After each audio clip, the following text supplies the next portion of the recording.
रहा हूं, जितना होमवर्क दे रहा हूं सब करना पड़ेगा।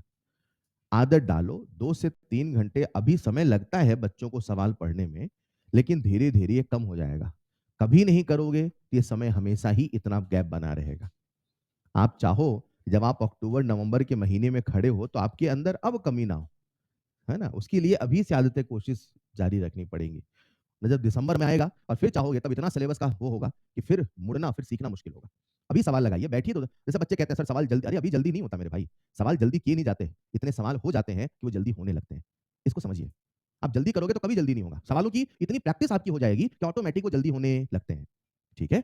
आराम से कंसेप्ट को उतरने दो, सीखो, रिवाइज करो, लिख लिख के बार-बार, 2 बार, 3 बार करो यार। ठीक है बच्चों? तो सबसे पहले आपका नेक्स्ट क्लास का होमवर्क लिख लें। जैसा कि आपको पता है कि होमवर्क का सबसे पहला पॉइंट क्या होता है? रिवीजन। अभी भी अगर कोई बच्चा रिवीजन नहीं कर रहा है लिख लिख के, तो बहुत बड़ी गलती कर रहा है। आपको सबसे पहले, मैंने कोई इजी चैप्टर नहीं शुरू किया है, मैंने कोई बेसिक कहानी नहीं शुरू करी है, हम सीधे समंदर में कूद चुके हैं तैरने के लिए। समझ पा रहे हैं? हाईली वेटेज से चल रही है, नहीं, धीरे धीरे हम सीधे ही मेन इंपॉर्टेंट चीजों कवर कर रहे हैं। पहले हाईली वेटेज हो जानी चाहिए, ठीक है, ताकि उसमें अच्छे से आप रम जाओ। तो सवाल करने हैं, बार बार करना है, लिख लिख के करना है, रिवीजन करना है। तो सबसे पहला आपका होमवर्क रहेगा रिवीजन का। आप जानते हैं कैसे रिवीजन करना, सबको पता है। यहाँ से घर जाएंगे, कॉपी खोलेंगे, लिख लिख के रिवाइज करेंगे, जो डेफिनेशन है, जो कंसेप्ट है, जो फॉर्मुले हैं, बोल बोल के लिख लिख के याद करेंगे। भूलेंगे, कल फिर करोगे, धीरे धीरे समय कम होता जाएगा। उसके बाद आपको प्यारे बच्चों, मॉड्यूल में दे रखे हैं सॉल्व एग्जाम्पल, है ना? तो आपका जो मॉड्यूल है उसमें जितने सॉल्व एग्जाम्पल हैं, उसमें से आपको आज अप टू 8 तक कर लेना है। 8 तक सॉल्व एग्जाम्पल हो जाने चाहिए। फिर आपको करना रहेगा ईएलपी। आज की क्लास के बाद आपको ईएलपी करना है 1 से लेकर 5 तक। मैं थोड़ा ज्यादा दे रहा हूं, पर ट्राई कर लेना, करते रहना, क्योंकि अब 2 दिन का टाइमलाइन होगा। फिर आपको होमवर्क करना है एक्सरसाइज 1 से। एक्सरसाइज 1 आपका जो होगा वो होगा 1 से लेकर 34 तक। जिन बच्चों ने मॉड्यूल अभी पहली बार देखा है, क्योंकि आप सब अभी पहली बार ही चीजों को देख रहे हैं, तो मैं आप सबको मॉड्यूल का स्ट्रक्चर बता दूं। हमारे मॉड्यूल में टोटल 4 एक्सरसाइज हैं। एक्सरसाइज 1 है, एक्सरसाइज 2 है, बेटा 2 के बाद क्या आएगा?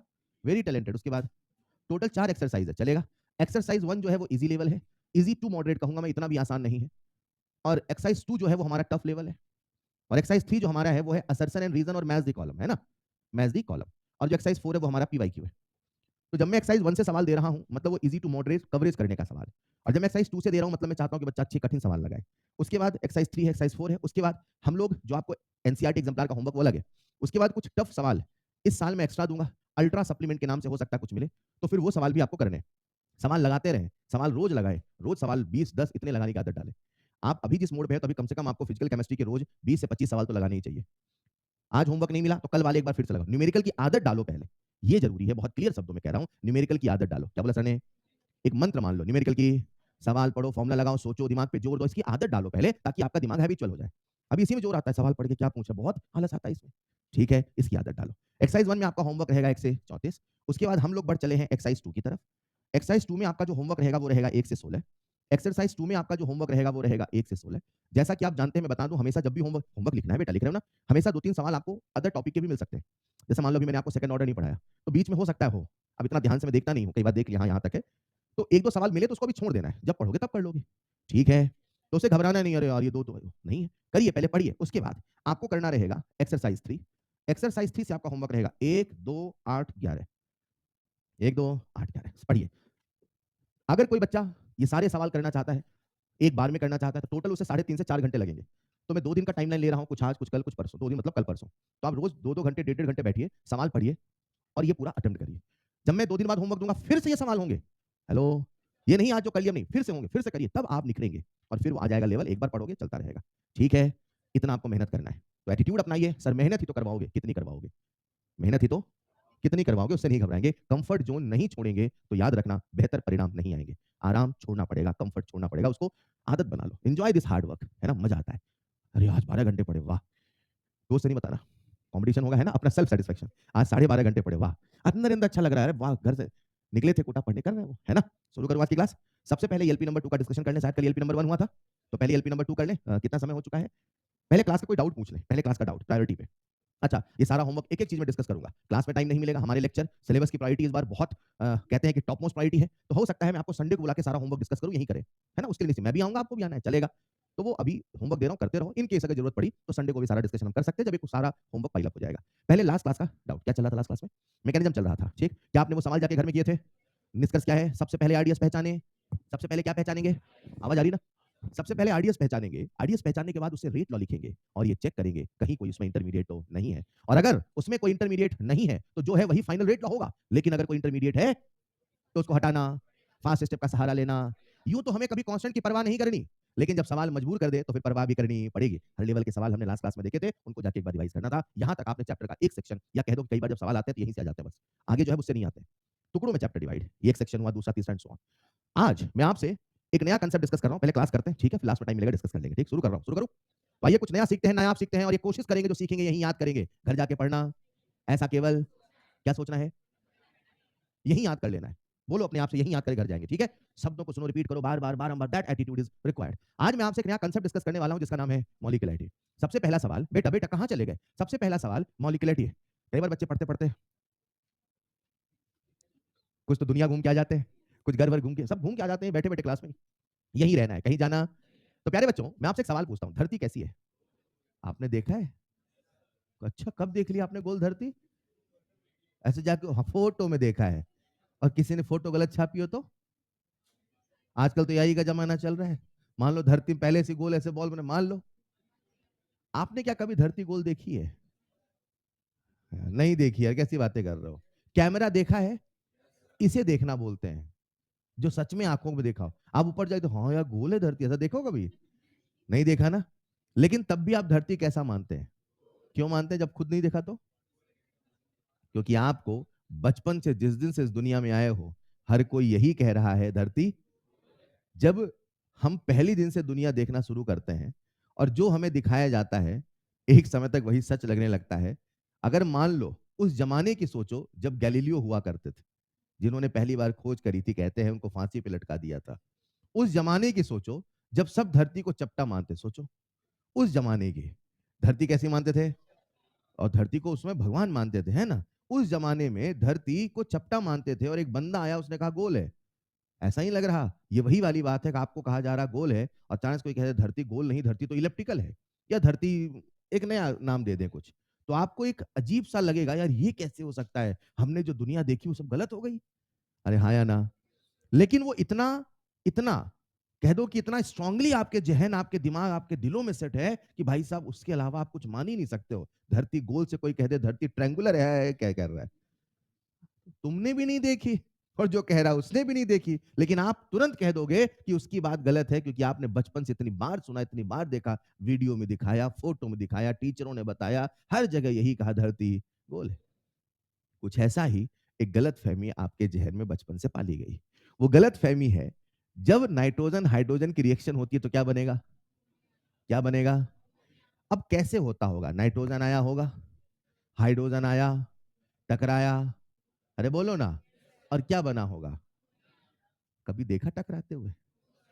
लेकिन क्या लगता है आएंगे टकराएंगे तभी तो प्रोडक्ट। ये गलत फहमी एक बचपन से पाली गई, और उस गलत फहमी को पालने के पीछे एक थ्योरी का सबसे बड़ा योगदान है, जिस थ्योरी का नाम है कॉलिजन थ्योरी। क्या नाम है? याद रखना, वो आज भी थ्योरी है, आज भी 2025 में वो थ्योरी है, वो लॉ नहीं बनी है। न्यूटन का लॉ है, न्यूटन की थ्योरी नहीं है। कहते हैं जो थ्योरी है वो तब तक सही मानी जाती है जब तक वो हमारे सवालों का जवाब दे रही है। जिस दिन उससे हमारे सवालों के जवाब नहीं मिलते, हम कहते हैं हट बेकार थ्योरी है। हाँ या ना। लेकिन जो लॉ होता है वो एक्सपेरिमेंट में प्रूफ होता है, वो एक्सपेरिमेंट से प्रयोगों के द्वारा साबित होता है, वो गलत नहीं होता है। तो आज से कई साल पहले एक थ्योरी आई जिसका नाम था कॉलिजन थ्योरी, और कॉलिजन थ्योरी का ऐसा मानना था कि दुनिया में अगर कोई रिएक्शन होती है तो वो तभी होती है जब रिएक्टेंट के मॉलिक्यूल आपस में टकराते हैं और प्रोडक्ट। इसी कॉलिजन थ्योरी से एक नए शब्द का जन्म हुआ था जिसका नाम था मॉलिक्यूलैरिटी। क्या नाम था? जिसके जन्म का आधार ही थ्योरेटिकल हो। क्या बोला सर ने? जिसके जिसके जन्म का, वो स्वयं अपने आप में थ्योरेटिकल होगा कि एक्सपेरिमेंटल होगा। लिखिएगा first point, molecularity. It is a concept derived from collision theory. Molecularity, first point, it is a concept derived from collision theory.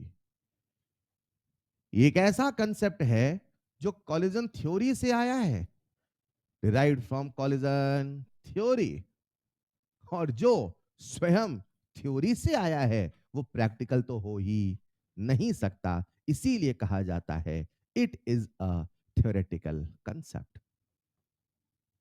अब बच्चा क्या करता है कि वो एक गलत फहमी फिर से पाल लेता है, गलत फहमी ही पालता रहता है। वो जानवर पालना था, बच्चा फिर से गलत फहमी पाल लेता है कि ये थ्योरेटिकल कंसेप्ट है, मतलब ये सही नहीं। मैंने ये नहीं कहा सही नहीं है, मैंने ये कहा ये हमेशा सही नहीं है।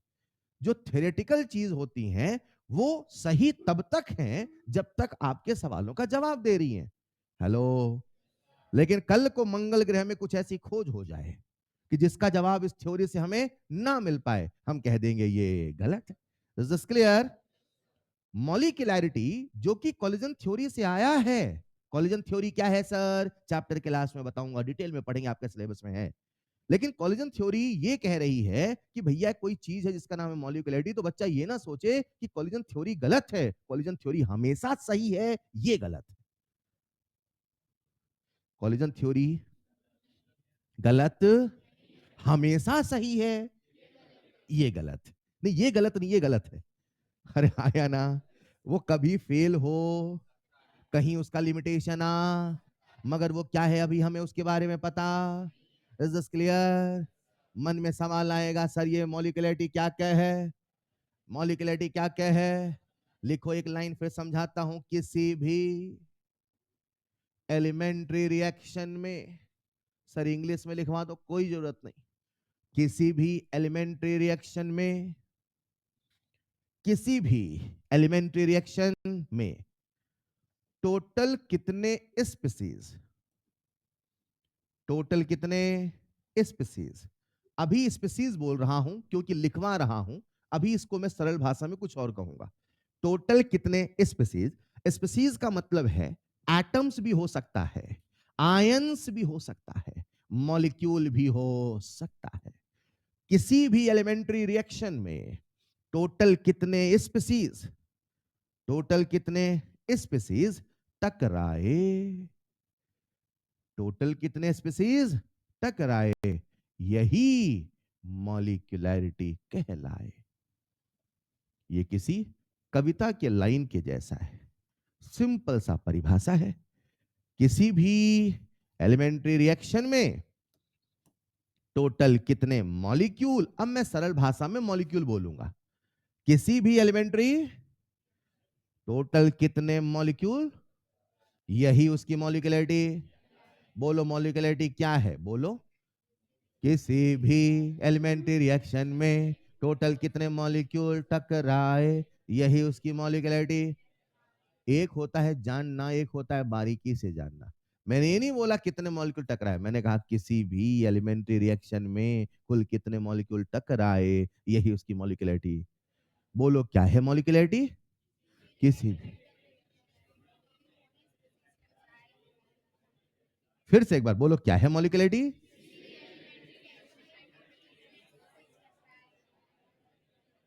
यही उसकी मॉलिक्यूलरिटी।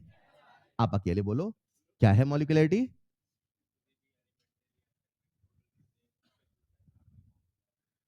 किसी भी एलिमेंट्री कुल कितने मॉलिक्यूल टकराए, यही उसकी मॉलिक्यूलरिटी। अब मैं आपके सामने एक सिंपल सी रिएक्शन लिख रहा हूं, और रिएक्शन है मेरे प्यारे बच्चों, ए प्लस बी से बना पी। अरे मान लो ये रिएक्शन मुझसे कहती है, कान लगा के सुनो, ये रिएक्शन मुझसे क्या जानना चाहते हैं? ए के पहले क्या लिखा, बी के पहले। ये रिएक्शन कहती है इसका वन जाएगा आपस में टक, पी वन, 1 न्यूटन की 1 जूल, 1 मॉलिक्यूल, 1 मॉलि, इसका एक मॉलिक्यूल, इसका एक मॉलिक्यूल आपस में टक, तो प्रोडक्ट बन। बोलो मेरे प्यारे बच्चों, ए के पहले क्या लिखा, बी के पहले, बोलो टोटल कितने मॉलिक्यूल, टोटल कितने मॉलिक्यूल। यानी मैं कह दूं मेरे प्यारे बच्चों इसकी जो मॉलिक्यूलरिटी वो 2 है। गलत, पहले पूछ तो लो ये एलिमेंट्री है कि, हाँ अगर एलिमेंट्री है, क्या बोला सर ने, तो जो स्टोइशियोमेट्री का समेशन है उतने ही मॉलिक्यूल टकराएंगे, वही उसकी मॉलिक्यूलरिटी क्या है। बोलो मॉलिक्यूलरिटी, बोलो मॉलिक्यूलरिटी। अब जो केमिस्ट्री पढ़ते हैं ना वो टू टू दो नहीं बोलते हैं, वो कहते हैं बाई मॉलिक्यूलर। क्या बोलते हैं? ओ, इसकी मॉलिक्यूलरिटी कितनी? चलेगा। अगर समझ पाए मेरे प्यारे बच्चों तो आपके सामने एक रिएक्शन लिख रहा हूं, ए से बनना बी। अरे मान लो, बोलो कितने ए? इसकी स्टोइचियोमेट्री बोलो ना यार। बोलो इसकी मॉलिक्यूलरिटी कितनी? बोलो इसकी मॉलिक्यूलरिटी कितनी? गलत। अरे पहले पूछ तो लो एलिमेंट्री है कि। अरे हाँ या ना? सर ने किसी भी रिएक्शन नहीं बोला, किसी भी एलिमेंट्री रिएक्शन। कुल कितने मॉलिक्यूल टकराए, यही उसकी मॉलिक्यूलरिटी। बोलो इसकी मॉलिक्यूलरिटी। अरे बोलो ना। अब मॉलिक्यूलरिटी वन को हम लोग वन नहीं बोलते, हम लोग टेक्निकल भाषा में बोलते हैं यूनिमॉलिक्यूलर। क्या बोलते हैं? एक बच्चा मेरी बातों को ध्यान से सुन रहा था। वो कहता है दो टकराए मुझे समझ में आए। क्या कहता है? मुझे समझ में आए। एक कहां से टकराए? एक, अरे हाँ या ना? क्या दीवार में सर पर टकराए? एक कैसे टकरा सकता है? जब भी एक होता है तो वो टकराता नहीं है, उसे टेक्निकल भाषा में कहा जाता है डिकम्पोज होना। क्या बोलते हैं? तो इसे मैं ऐसे कहूंगा, one molecule decompose, one molecule. लेकिन सारी बातों की एक बात, अगर कोई मुझसे कह दे एलिमेंट्री रिएक्शन है और मुझसे कोई मॉलिक्यूलरिटी पूछे, तो जो रिएक्टेंट का स्टोइचियोमेट्री का समेशन होगा वही उसका मॉलिक्यूलरिटी होगा। Is this clear? कॉपी में लिख ले, नेक्स्ट पॉइंट लिखते चले। तो प्यारे बच्चों, मॉलिक्यूलरिटी वन हो सकता है, मॉलिक्यूलरिटी टू हो सकता है, टेक्निकल भाषा में यही यूनिमॉलिक्यूलर, यही बाई मॉलिक्यूलर होगा।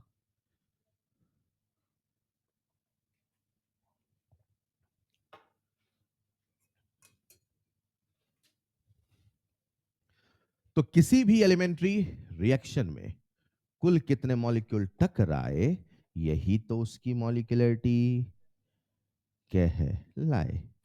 बोलो डन। बोलो डन। समझ गए क्या यहां तक? अगर आप यहां तक समझ गए तो अब कहानी में एक छोटा सा ट्विस्ट है।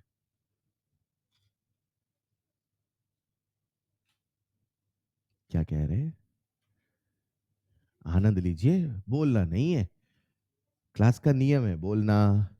जब भी बोलने का मन करे दांत दिखाइए और पढ़ते रहिए। दांत दिखाते समय आवाज नहीं आनी चाहिए। सिंपल सा रूल है, बस पढ़ते रहिए। ठीक है? क्योंकि जब बोलते कुछ तो आप तो उल्टा पुल्टा ही बोलते हैं। बोलना ही आपका बंद है। तो प्यारे बच्चों, किसी भी एलिमेंट्री रिएक्शन में कुल कितने मॉलिक्यूल, यही उसकी मॉलिक्यूलरिटी। एक सवाल पूछने का मन कर रहा है, पूछूं क्या? आधा टकराया पौने से। क्या बोला सर ने? क्या ये संभव है? चलो ऐसे समझो, -1 टकराया -2 से। क्या ये संभव है? हाँ हाँ हाँ सर, -1 मॉलिक्यूल -2 मॉलिक्यूल टकरा गया। तो बोलो ना, संभव है कि नहीं है?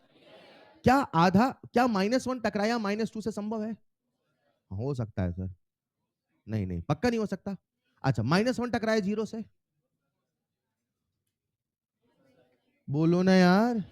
मेरे पास 0 बॉटल है, ये कोई मतलब हुआ क्या? माइनस, अरे भाई साहब है तो है, नहीं है तो? टकरा रहे हैं तो एक टकराए, दो टकरा रहे, हाँ या ना? क्या माइनस टकरा सकते हैं? क्या 0 टकरा सकते हैं? क्या आधा पौना टकरा सकता है?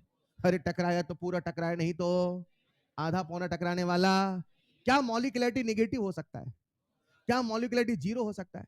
क्या मॉलिक्यूलरिटी फ्रैक्शन हो सकता है? लिखो next point, molecularity can not be. Molecularity can not be.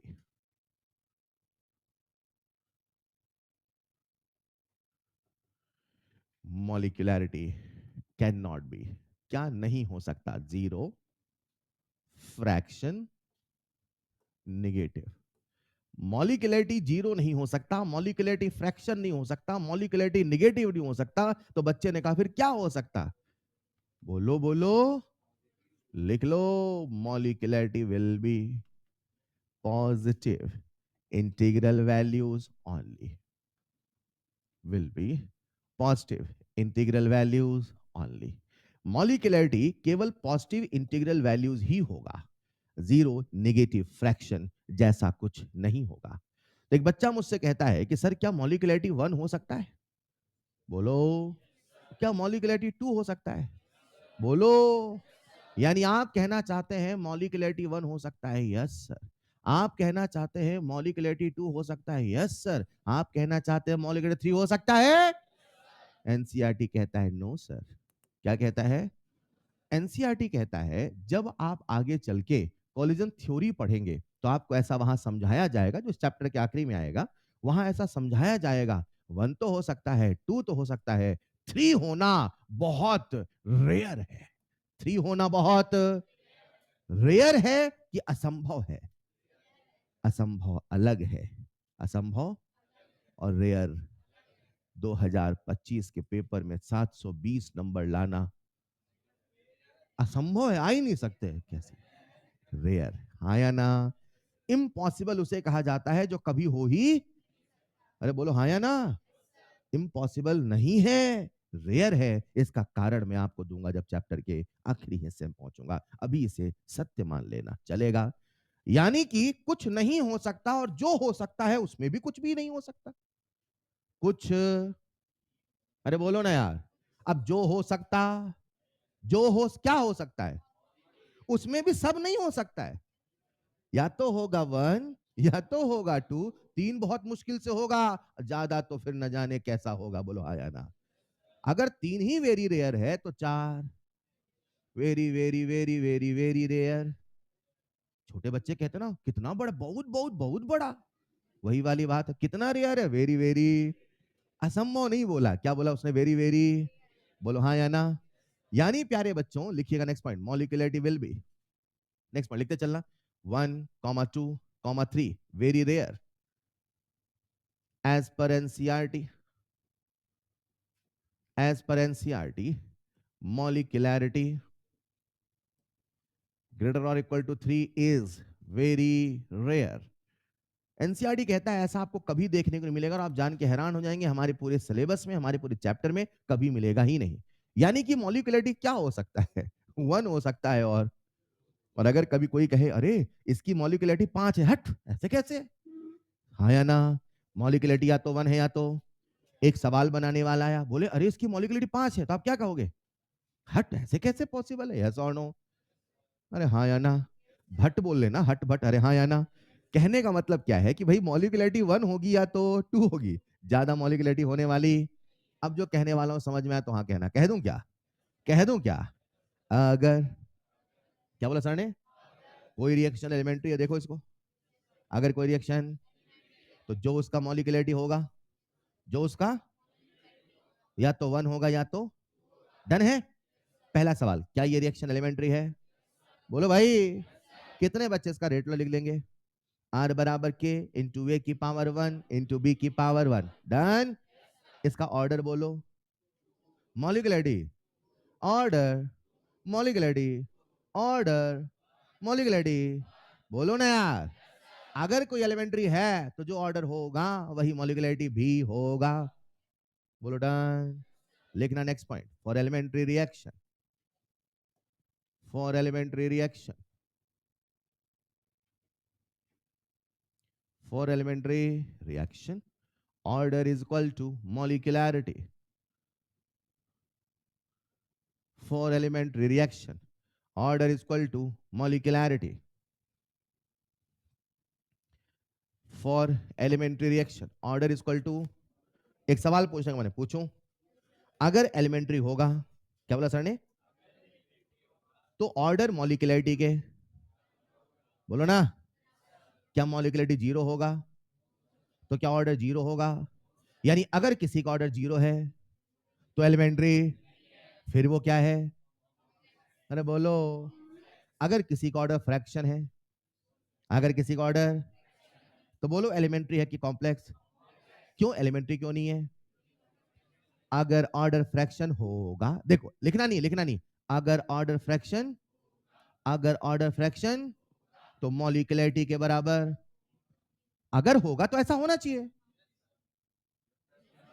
अरे बोलो ना यार, नहीं समझे? ये तो वाली बात है, अगर तेरे 85 आएंगे तो तुझे बुलेट देंगे, अगर आएंगे तब ना देंगे। नहीं आए 85, नहीं मिली बुलेट। अरे घर में कई बार बच्चों को बोलते हैं ना बेटा 85, अच्छा 85 तो कम है आजकल, 95 ला है ना। क्या कह रहे हैं? खैर समझना मेरी बात को, एक एग्जांपल ले रहा हूं मैं, अगर ये होगा तो ये होगा, ये नहीं हुआ तो वो भी नहीं होगा, वो वाली बात चल रही ना यार। अरे हाँ या ना? अगर ऑर्डर फ्रैक्शन एलिमेंट्री का, तो वो मॉलिक्यूलरिटी के बराबर होना, लेकिन मॉलिक्यूलरिटी का भी फ्रैक्शन हो, यानी अगर वो एलिमेंट्री है तो ऑर्डर भी फ्रैक्शन। तभी तो कल लिखाया था क्या, zero order cannot B, कल लिखवाया था भाई, zero order cannot B, fractional order cannot B, बोलो डन। अब उसको घुमा के पूछता हूं, अगर किसी का ऑर्डर जीरो है, क्या बोला सर ने, अगर किसी का ऑर्डर, पक्का उसकी मैकेनिज्म है, क्यों, कैसे पता कॉम्प्लेक्स है, क्योंकि एलिमेंट्री नहीं है। कैसे पता एलिमेंट्री नहीं है, क्योंकि अगर एलिमेंट्री होता तो मॉलिक्यूलरिटी भी जीरो होता, मॉलिक्यूलरिटी जीरो हो ही, खेलो मजा आएगा, हाँ या ना। बचपन खेलते थे ना, अगर मैं ऐसा होता, मेरे पास ये गाड़ी होती है, ऐसा बोलते थे ना, पर ऐसा नहीं है, फिर ऐसा होता तो ये होता, तो वही वाली बात चली, हाँ या ना। अगर कोई एलिमेंट्री रिएक्शन है, क्या बोला मैंने, अगर कोई, तो जो ऑर्डर होगा वही, और यही कारण है कि मैंने कल लिखवा दिया कॉपी में already, a zero order cannot be elementary, a fraction order cannot be. Is this clear? एक सवाल पूछूं, मतलब एलिमेंट्री रिएक्शन का मतलब जो ऑर्डर होगा मॉलिक्यूलरिटी बराबर होगा, किसका, क्या बराबर होगा, किसके बराबर, और मॉलिक्यूलरिटी वन होगा, मॉलिक्यूलरिटी मुश्किलों से, ज्यादा का ना पूछो कब होगा, अरे हाँ या ना। यानी अगर कोई एलिमेंट्री है तो ऑर्डर या तो वन होगा, ऑर्डर या तो टू होगा, मुश्किलों से, ज्यादा ना पूछो कब होगा, अरे हाँ या ना। ज्यादा ना पूछो मतलब ज्यादा ऑर्डर ना पूछो, अरे समझ पा रहे हो क्या यार। एक लाइन कहना चाहता हूं, कह दूं क्या, लिखो next point, experimentally it has been observe, experimentally it has been observed, ऐसा पाया गया, क्या sir, experimentally it has been observed, experimentally it has been observed for all reaction, for all reaction order greater or equal to 3 is very rare, order greater or equal to 3 is very rare। ये बहुत चौंकाने वाला तथ्य था, हमें लगता था कि मॉलिक्यूलरिटी का नहीं होगा, लेकिन जब दुनिया में हर रिएक्शन को पढ़ा गया तो किसी भी रिएक्शन का ऑर्डर 3 से ज्यादा बहुत मुश्किल से मिला, 4 साढ़े 4 ऑर्डर नहीं होता किसी का।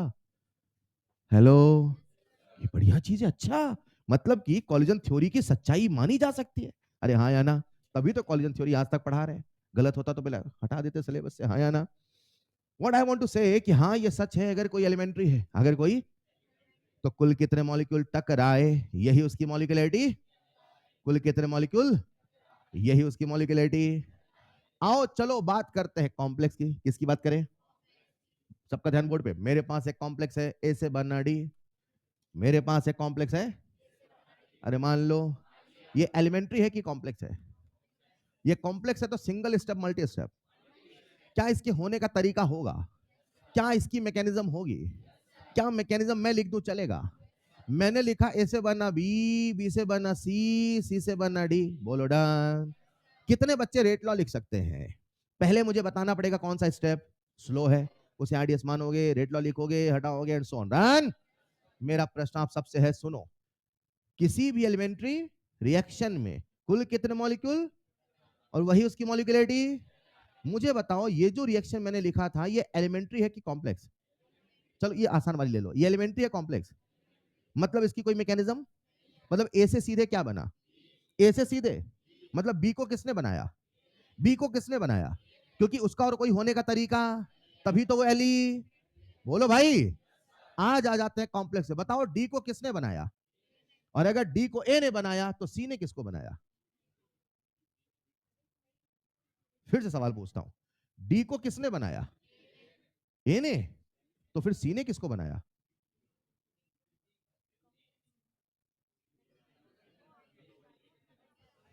फिर से फंस गए,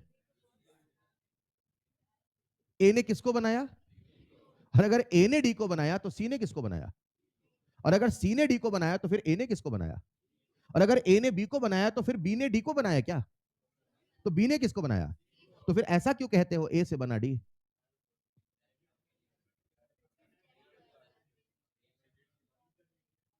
बोलो, लगने दो ना प्यास। पानी कैसा होता है?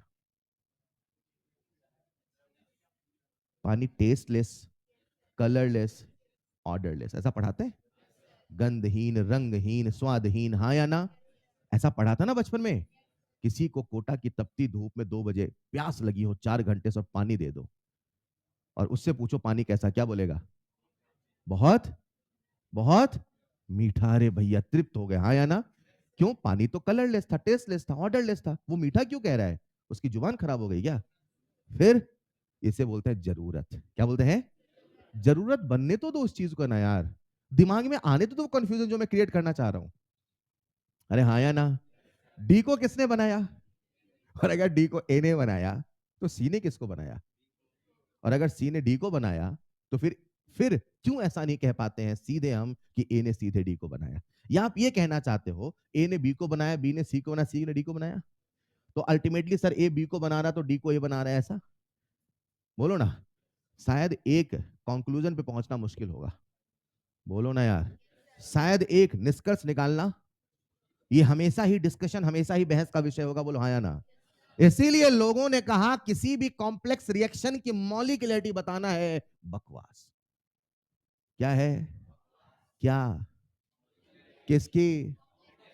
तभी तो सर ने लिखाया था कि केवल एलिमेंट्री रिएक्शन के लिए ही मॉलिक्यूलरिटी बोला जाएगा, ये कॉम्प्लेक्स का तुम्हें समझ में नहीं। तो लोगों ने कहा next point, molecularity for complex reaction, molecularity for complex reaction, molecularity for complex reaction is, कैसा है बेटा कॉम्प्लेक्स की मॉलिक्यूलरिटी?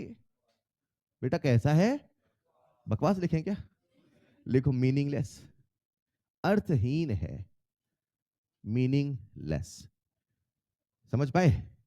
लेकिन, ले, कोई आपसे कहे बेटा तुम्हारा सिलेक्शन होगा, लेकिन, लेकिन लगते ही पूरा मतलब बदल जाता है।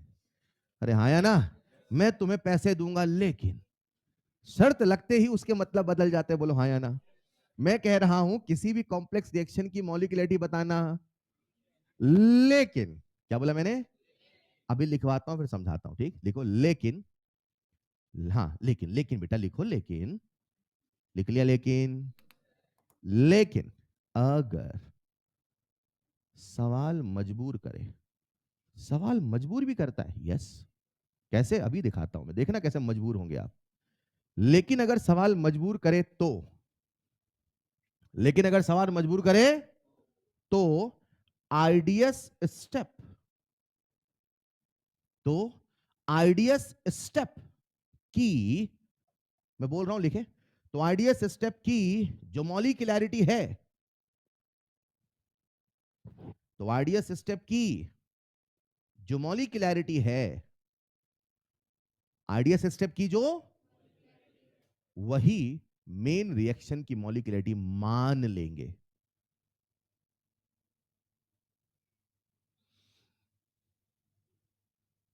वही मेन रिएक्शन की मॉलिक्यूलरिटी मान लेंगे, उसमें भी शर्त है।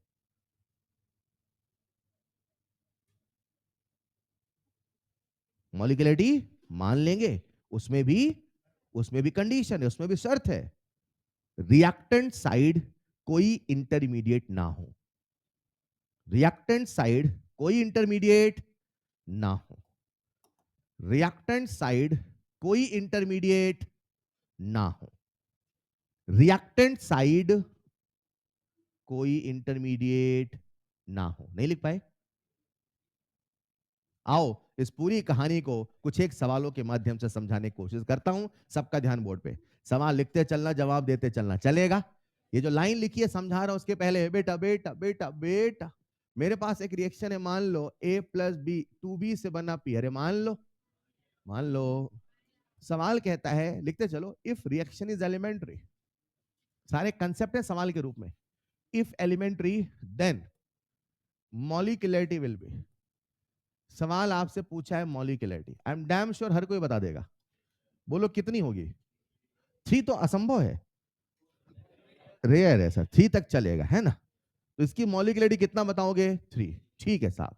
लेकिन अगर यही सवाल रूप बदल के कुछ ऐसे आता, सवाल कहता for reaction, for complex reaction, ऐसा लिख लो, फॉर कॉम्प्लेक्स रिएक्शन 2H2O2 से बना 2H2O plus O2, for complex reaction 2H2O2 से बना 2H2O प्लस O2, लिख रहे हो बेटा? Molecularity will be, molecularity will be, और उन्होंने हमें दिए चमचमाते हुए 4 ऑप्शन। पहला ऑप्शन 0, दूसरा ऑप्शन 1, तीसरा ऑप्शन 2, चौथा ऑप्शन बकवास। बोलो क्या टिक करके आओगे? क्या? क्यों? क्योंकि वो कॉम्प्लेक्स है, और कॉम्प्लेक्स की मॉलिक्यूलरिटी बताना बकवास, मीनिंगलेस। बोलो हाँ या ना?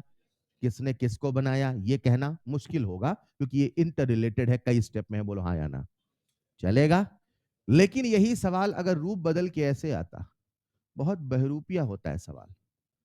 फॉर रिएक्शन, अब उन्होंने रिएक्शन लिखा 2H2O2 से बना 2H2O प्लस O2, और उन्होंने हमें उलझाने के लिए फालतू की मैकेनिज्म दे दी, और मैकेनिज्म का पहला स्टेप लिखा था H2O2 से बना H2O प्लस O, और मैकेनिज्म का दूसरा स्टेप था H2O2 प्लस O से बना H2O2 प्लस O से बना H2O plus O2, H2O plus O2। और उन्होंने हमें कहा कि जो पहला वाला स्टेप है वो स्लो स्टेप, उन्होंने हमें कहा कि जो पहला वाला स्टेप है वो स्लो स्टेप है, और हमसे पूछा था molecularity, then molecularity will be, molecularity will be, और हमें फिर से दिए चमचमाते हुए 4 ऑप्शन। पहला ऑप्शन 0, दूसरा ऑप्शन 1, तीसरा ऑप्शन 2, चौथा ऑप्शन बकवास। चौथा ऑप्शन बकवास। हमने आओ देखा न ताओ, आंसर टिक करके आए। क्या टिक करके आए? अरे रुको भाई, ये गड़बड़ हो गया। किसने कहा ये कॉम्प्लेक्स है? किसने कहा ये कॉम्प्लेक्स है? हाँ सर, किसने कहा? किसने नहीं कहा? किसने कहा ये कॉम्प्लेक्स है? अरे लाला, मैकेनिज्म दी है तो कॉम्प्लेक्स ही तो है ना यार। कई बार साफ साफ अंग्रेजी में लिख देगा, कई बार कहेगा तुम पढ़े लिखे हो, तुम भी तो समझो। अरे हाँ या ना? अब आपको ये समझना पड़ेगा ये एलिमेंट्री है कि कॉम्प्लेक्स है। कॉम्प्लेक्स क्योंकि क्या गिवन है? मैकेनिज्म। एंड अगेन कॉम्प्लेक्स की मॉलिक्यूलरिटी बताना। बोलो भाई, क्या उन्होंने हमें ऑप्शन मीनिंगलेस दिया? बोलो ना। लेकिन अगर इसी सवाल में उन्होंने हमें ऑप्शन ये ना दिया होता, ये दिया होता, लिखना नीचे फॉर द सेम प्रॉब्लम, अगला सवाल लिखना फॉर द सेम प्रॉब्लम, वही प्रश्न के लिए, फॉर द सेम प्रॉब्लम, उपरोक्त प्रश्न के लिए, है ना? For the same problem if options are, अगर उन्होंने हमें ऑप्शंस ये ना दिए होते, ये दिए होते। सर क्या? पहला ऑप्शन दिया होता 0, दूसरा ऑप्शन दिया होता 1, तीसरा ऑप्शन दिया होता 2, और चौथा ऑप्शन दिया होता 3। अब बोलो क्या करते?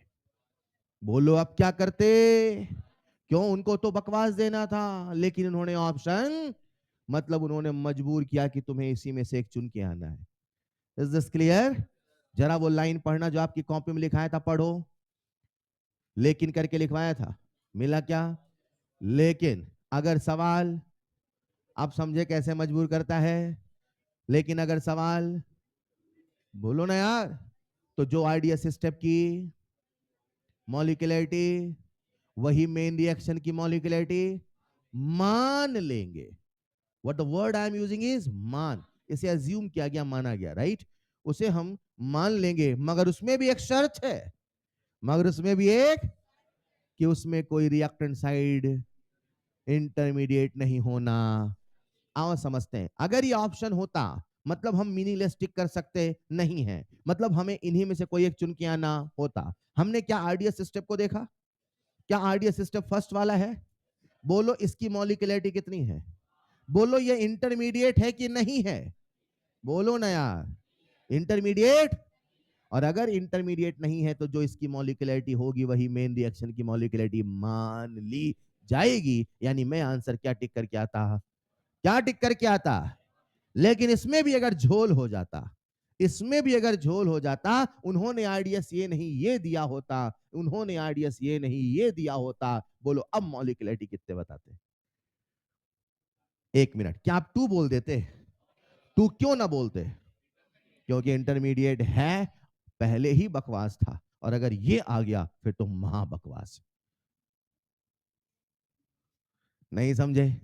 मतलब ऐसा कभी सवाल आ ही, जो पेपर बनाते हैं वो भी पढ़े लिखे लोग होते हैं, आपको बता दूं मैं, उनको भी पता होती है चीजें, हाँ या ना? क्या मेरी बात समझ पा रहे हैं? यानी आपको उस लेवल पे जाने की आवश्यकता, सर ऐसा दे दिया तो फिर तो बोनस ही, फिर तो सारी दुनिया लड़ेगी, चलेगा? कहानी का निष्कर्ष है, किसी भी एलिमेंट्री रिएक्शन की मॉलिक्यूलरिटी बताई जा, लेकिन कॉम्प्लेक्स की मॉलिक्यूलरिटी, लेकिन अगर सवाल हमें मजबूर, तो जो आरडीएस स्टेप हो उसकी मॉलिक्यूलरिटी मान लें, बशर्ते कोई इंटरमीडिएट नहीं होना, अगर इंटरमीडिएट होगा तो बोनस हो। Is this clear? बढ़ूं आगे, लिख लो सवाल। प्यारे बच्चों, एक खुशखबरी है, सुनाऊं क्या? आपने एक चैप्टर का एक हिस्सा खत्म कर लिया है, आओ कहानी को समेटते हैं। क्या सबको रफ्तार क्लियर है? रफ्तार का फॉर्मूला बोलो, delta C by delta T delta P by, क्या सबको सभी यूनिट में रिलेशन याद है? नहीं याद है? प्रेशर को डिवाइड करो तो बन जाएगा कंसन, मगर एक शर्त है, प्रेशर एटीएम में होना। क्या सभी रफ्तार के बीच में रिलेशन याद है? किसी की रफ्तार देके किसी दूसरे की रफ्तार पूछेगा तो हमें बचाएगा expression of R O D by A, R O D B, याद है? उसे बोलते एक्सप्रेशन ऑफ आर ओ। क्या हमने एवरेज रेट इंस्टेंटेनियस रेट पढ़ा? कॉपी रिवाइज कर रहे होगे तो याद होगा। क्या हमने एवरेज इंस्टेंटेनियस पढ़ा? जब इंस्टेंटेनियस रेट निकालेंगे या तो कर दो डिफरेंशिएट या तो निकाल लो, क्या बात है, या तो कर दो या तो निकाल लो। क्या सबको स्लोप निकालना आता है? y2 minus Y one upon x2 minus x1, पानी जैसे याद होना चाहिए। क्या इसके बाद हम रेट लॉ में आए थे? रेट लॉ थ्योरेटिकल एक्सपेरिमेंटल, क्या उसमें ऑर्डर आया था? ऑर्डर मतलब पावर। क्या सबको ऑर्डर का फील आता है? क्या प्यारे बच्चों हमने रेट कांस्टेंट सुना? रेट कांस्टेंट यूनिट याद है? सी की पावर 1 माइनस एन टी, याद है कि नहीं याद है? Zero order, first order, second order का रेट कांस्टेंट हमें याद होना। जीरो ऑर्डर का रेट कांस्टेंट बोलेंगे मोल पर लीटर पर सेकंड। वो कौन सा ऑर्डर है जिसका रेट कांस्टेंट का यूनिट रेट के बराबर है? वो कौन सा ऑर्डर है जिसके रेट कांस्टेंट का यूनिट फ्रीक्वेंसी के बराबर है? क्या बात है, बेहतरीन, आसान है। फर्स्ट ऑर्डर, हाँ या ना? बोलो भाई। क्या हमने ऑर्डर निकालने का तरीका सीखा? सी की पावर एन बराबर, क्या हमने मैकेनिज्म सवाल किए? एलिमेंट्री, कॉम्प्लेक्स, मॉलिक्यूलरिटी, बोलो डन। अब यहां पे समय है इस चैप्टर के मैथमेटिकल पहलू में घुसने का। यहां तक थ्योरेटिकल था, अब घुसेंगे इसके मैथमेटिकल पहलू में। चले, अब हम क्या करेंगे, एक एक ऑर्डर को डिटेल में पढ़ेंगे। एक बार जीरो ऑर्डर, एक बार फर्स्ट ऑर्डर, एक बार ये ऑर्डर, एक बार वो ऑर्डर। अरे हाँ या ना? शुरू करें? कॉपी में डालिएगा next heading, study of, homework दे दिया मैंने, right? Study of various order reaction, study of various order reaction.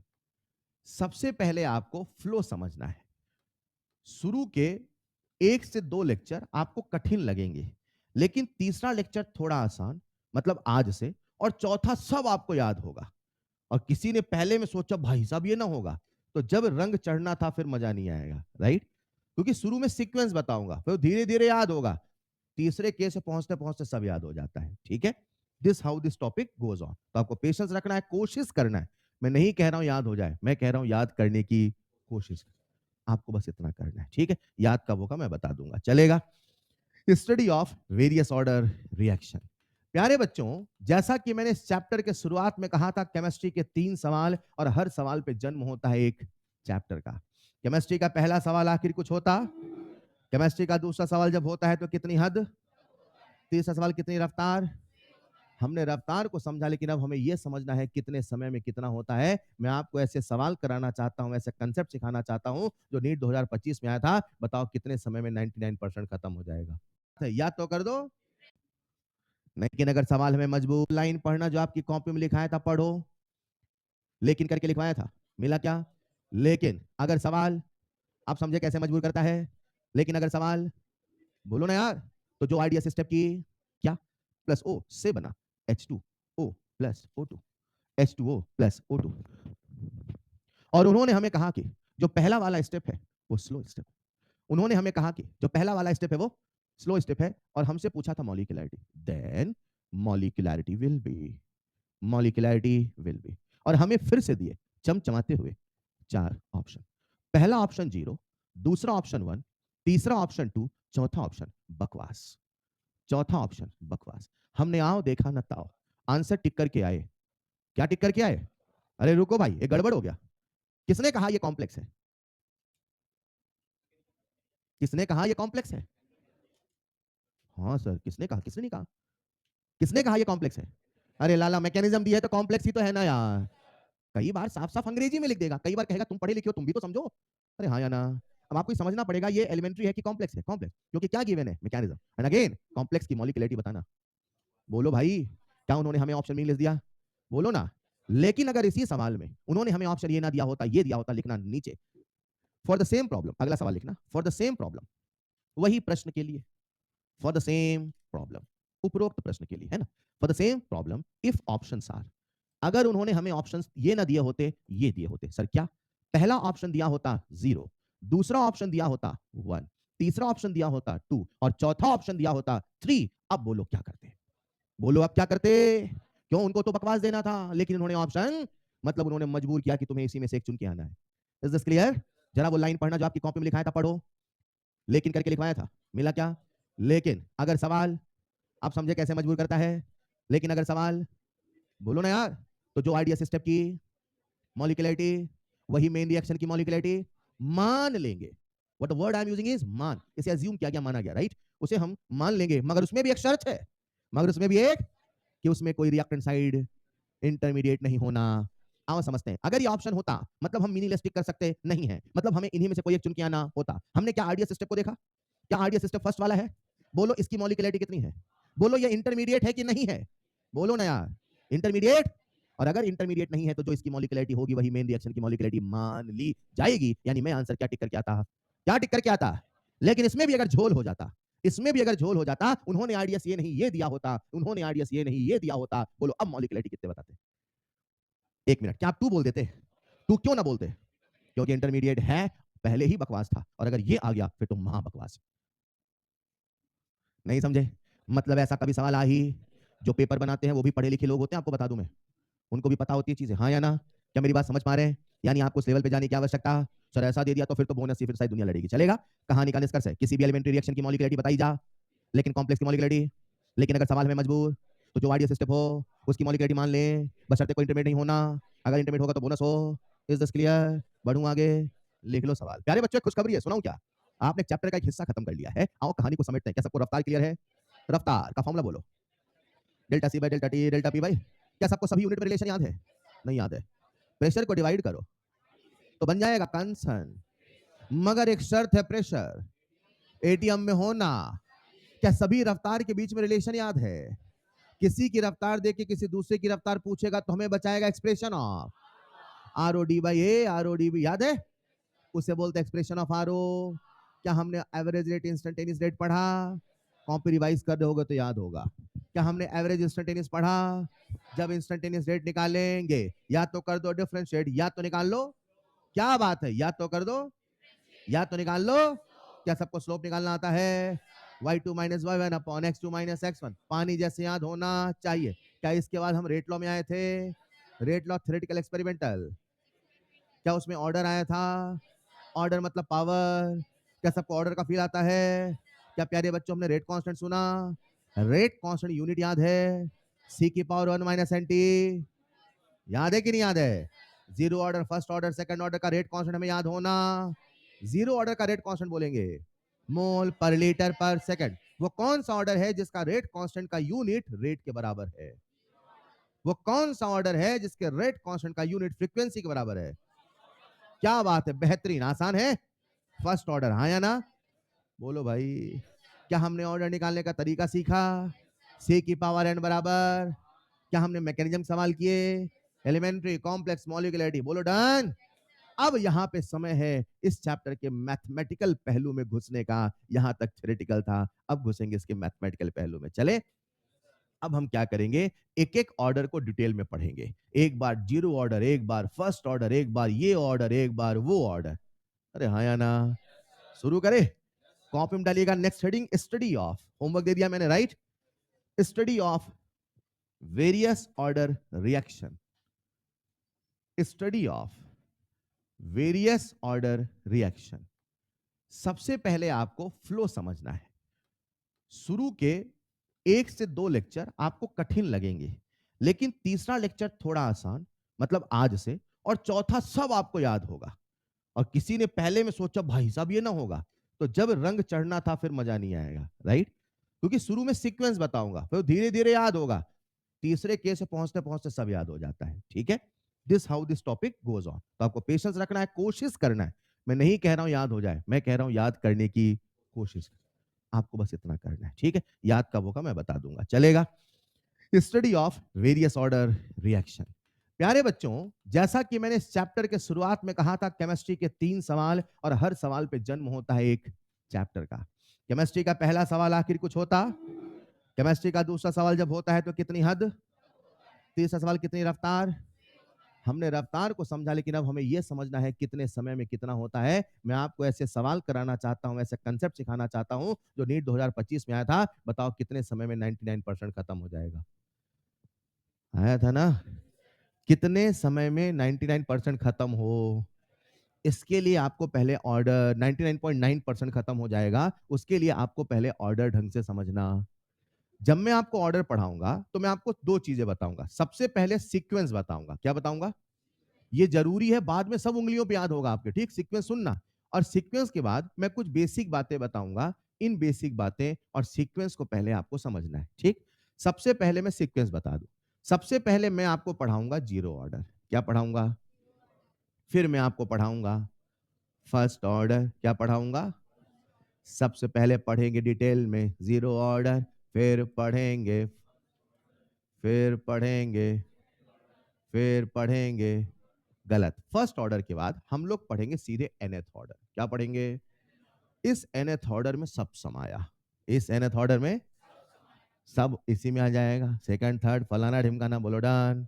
सबसे पहले पढ़ेंगे जीरो ऑर्डर, फिर पढ़ेंगे, फिर पढ़ेंगे। जब सारे ऑर्डर सीख लेंगे तो अंत में पढ़ाऊंगा नकली वाला ऑर्डर। क्या पढ़ाऊंगा? यानी स्यूडो ऑर्डर। क्या पढ़ाऊंगा? नजर कुछ और आएगा, होगा कुछ और। हाँ या ना? ऐसा कई बार होता है ना, आपको लाल नजर आता, बगल अरे तो नीला है। अरे हाँ या ना? अरे यस और नो? उसे बोलेंगे नकली ऑर्डर। क्या बोलेंगे? तो अब कोई भी, कितने ऑर्डर पढ़ने वाले हैं? 4। Zero order, first order, nth order. अब कैसे पढ़ेंगे वो सुनना, ये पढ़ने वाले हैं। अब ये कैसे पढ़ेंगे वो सुनना। जैसे मान लो मुझे पढ़ाना जीरो ऑर्डर। क्या पढ़ाना? सबसे दूंगा, सबसे पहले आपको दूंगा मैं परिचय। क्या दूंगा? बचपन पढ़ा होगा ना, कवि परिचय। हाँ या ना? इनका जन्म यहाँ हुआ था, यस और नो? तो प्यारे बच्चों, सबसे पहले आपको पढ़ाऊंगा मैं इंट्रोडक्शन। क्या पढ़ाऊंगा? बताऊंगा अरे ये जीरो है, आप कहोगे अच्छा ये जीरो है, हाँ या ना? थोड़ा परिचय परिचय लेंगे, हाँ या ना? जब हो जाएगा इंट्रोडक्शन, क्या हो जाएगा? फिर मैं आपको बताऊंगा डिफरेंशियल रेट लॉ। क्या बताऊंगा? एक मिनट, अभी हम क्या पढ़ रहे थे? Rate law. कुछ देर पहले तक क्या पढ़ रहे थे? अब हम क्या पढ़ेंगे शॉर्ट फॉर्म में? बोलो DRL, डिफरेंशियल। फिर उस डिफरेंशियल रेट लॉ को हम कर देंगे इंटीग्रेट। क्या कर देंगे? क्या कर देंगे? तो बन जाएगा इंटीग्रल रेट लॉ। क्या बनेगा? चलेगा? सबसे पहले इंट्रो, डिया, आया, चलेगा? फिर आएंगे कुछ इंपॉर्टेंट फॉर्मूले, कुछ इंपॉर्टेंट, ढेर सारे फॉर्मूले, हवा में फॉर्मूले, यहां फॉर्मूले, वहां फॉर्मूले। चलेगा? माथे में फॉर्मूले, हर जगह फॉर्मूले फॉर्मूले लिख लेंगे आप। चलेगा? अरे हाँ या ना? सब सारा फॉर्मूला हो जाएगा। जब सारा फॉर्मूला, फिर मैं आपको बताऊंगा ग्राफ। क्या बताऊंगा? सारे ग्राफ बनाएंगे। चलेगा? जब सारे ग्राफ हो जाएंगे, सब फॉर्मूले याद हो जाएंगे, सब आपको याद हो जाएंगे, फिर करेंगे अपन चकाचक सवाल। कैसे सवाल? चलेगा? जब ये सारे सवाल भी हो जाएंगे, फिर अंत में आपको मैं कुछ एग्जांपल बताऊंगा। बेटा जानते हो ये वाली रिएक्शन जीरो ऑर्डर है। अच्छा सर ये जीरो ऑर्डर थी, पता ही नहीं चला। चलेगा? कुछ जानकारी की बातें, कुछ थ्योरेटिकल बातें, राइट। फिर से सबसे पहले क्या पढ़ेंगे? फर्स्ट कहाँ हाथ रखा यार? हाँ, सबसे पहले अपने से मन से, सर सबसे पहले ये पढ़ेंगे, नहीं, आपको चुनना नहीं है, ये सीक्वेंस है, ठीक। सबसे पहले क्या पढ़ेंगे? उसमें important formula, graph, numerical, example, done. फिर क्या पढ़ेंगे? उसमें भी सबसे पहले introduction, DRL, IRL, formula, graph, numerical, example. फिर क्या पढ़ेंगे? Introduction, DRL, done. फिर क्या पढ़ेंगे? वही मैंने कहा, पहला वाला नया नया सा, दूसरा वाला हल्का हल्का पहचाना, तीसरे में तो सब आप भी बताओगे, डन। तब तक उसको पेशेंस रखना पड़ेगा। Is this clear? अब इतना तो हम पढ़ने वाले, ये क्या होगा हमारा? मगर पढ़ने के पहले हमें कुछ बेसिक बातें पता होनी। पहले वो बेसिक बातें बताओ, तो सीक्वेंस देख लो जल्दी से। तो क्या आप सीखने को तैयार हैं? ठीक है।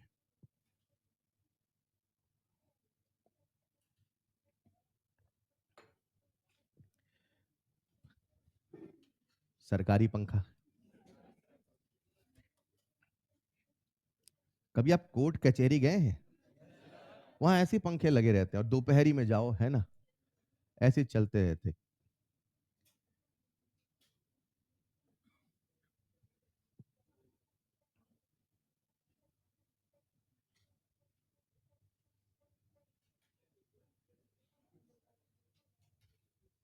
डिस्टरबेंस हो रहा है आपको?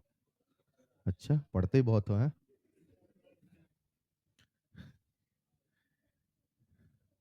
बंद कर दूं? अच्छा, चलिए। तो प्यारे बच्चों, सबसे पहले मैं आपको बता दूं कि जब हम इस पूरे टॉपिक को पढ़ेंगे, लिखते चलना साथ में, है ना? अब साथ में लिखते चलना। सबसे पहले मैं आपको बता दूं, जब हम इस टॉपिक को पढ़ेंगे तो हमारी सोचने का तरीका क्या हो, कैसे कैसे शब्दों को सुनना है, और क्या क्या बेसिक बातों का ध्यान रखना है। बेसिक कंसेप्ट नंबर 1, आप समझो मैं क्या पढ़ाने वाला हूं, हमारा सिलेबस क्या है। जब हम इस चैप्टर के आखिरी में होंगे, थोड़ा हाई लेवल के सवाल इस साल करेंगे जो लास्ट ईयर नहीं था। लेकिन अभी हमारा जो सिलेबस एज पर जो अभी लास्ट ईयर था, उसमें चाहे मैं जीरो ऑर्डर पढ़ाऊं, चाहे मैं फर्स्ट ऑर्डर, चाहे मैं एनएच, चाहे मैं कोई ऑर्डर पढ़ाऊं, हमारा जो रिएक्टेंट है वो हमेशा एक ही होगा, और रिएक्टेंट से बनेगा प्रोडक्ट। मतलब आप एक चीज ऑब्जर्व करना, जब मैं जीरो ऑर्डर में आऊंगा और कहूंगा बेटा मान लो एक रिएक्शन है, तो मैं लिखूंगा ए से बना पी। और जब मैं आऊंगा फर्स्ट ऑर्डर में तो कहूंगा बेटा मान लो एक रिएक्शन है, ए से बना पी। जब मैं आऊंगा सेकंड ऑर्डर में तो कहूंगा बेटा मान लो एक रिएक्शन है। मतलब हम कोई भी ऑर्डर पढ़ेंगे, रिएक्शन में रिएक्टेंट हमेशा एक ही होगा। कितना होगा? यानी समझो हमारा जो सिलेबस है वो ए से बना पी है, टू ए से बना पी नहीं है। हमारा जो सिलेबस है ए प्लस बी से बना पी नहीं है। हमारा जो सिलेबस है वो ए प्लस आधा बी से बना पी नहीं है। हमारे सिलेबस में रिएक्टेंट हमेशा कितना होगा? जब भी हम सारे ऑर्डर पढ़ रहे होंगे, मैं नहीं कहता हूं दुनिया में केवल यही रिएक्शन है, ऐसी है, हम केवल simplest of the simplest reaction को पढ़ रहे हैं। जब गैसेस को पढ़ना था तो केवल आइडियल गैस को पढ़ा। बोलो ना यार। उसी प्रकार से जब हम काइनेटिक्स पढ़ रहे हैं, हम रफ्तार पढ़ रहे हैं, दुनिया की सारी रिएक्शन रफ्तार आप नहीं निकाल सकते। बहुत बड़ा चैप्टर, लोग 2-2 3-3 साल पढ़ते हैं, रिसर्च करते हैं। आप केवल एक सिंपल रिएक्शन पढ़ रहे हो, जिसमें रिएक्टेंट केवल कौन है? एक। Is this clear? हाँ, प्रोडक्ट बदल सकता है। रिएक्टेंट एक होगा, ये चलेगा। मैं कहूं ए से बना 2PA हम पढ़ रहे हैं, यस सर।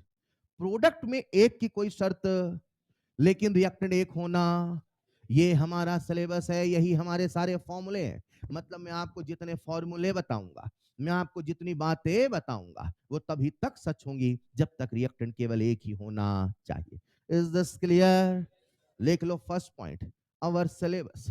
हमारा जो सिलेबस है वो केवल ऐसी ही रिएक्शन से डील करता है, वो और किसी रिएक्शन से डील नहीं करता है। ए से बना 2P चलेगा, ए से बना NP चलेगा, रिएक्टेंट एक होना चाहिए, प्रोडक्ट में कोई बंदिशें नहीं है।